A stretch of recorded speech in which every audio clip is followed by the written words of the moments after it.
Yeah, so the ILyAD trial is a study in patients with low tumor burden follicular lymphoma. This is a very common form of follicular lymphoma.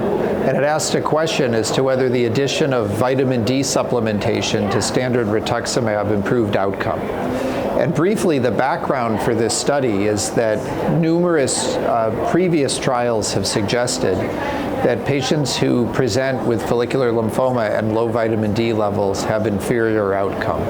So the goal here was to look at whether supplementation could overcome that association. The randomization was 2-to-1, and over 200 patients were enrolled. Toxicity was really negligible. There was no risk of the vitamin D supplementation, which was 2,000 units a day for up to 3 years. And with a median follow-up of close to 3 years, unfortunately, there was no benefit to the addition of vitamin D to Rituximab therapy.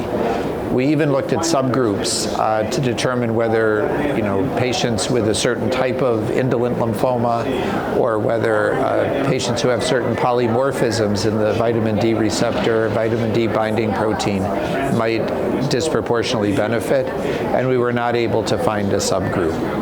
So I do think the question that this brings up is, why didn't this work? And it's certainly possible that the previously demonstrated association of low vitamin D with inferior outcome is more a surrogate for other illness rather than something that could be modifiable.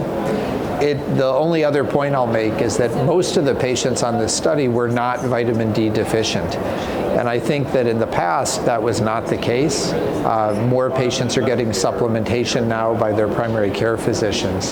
So in the end, we can't recommend vitamin D as supplementation to improve outcome in follicular lymphoma based on this definitive trial.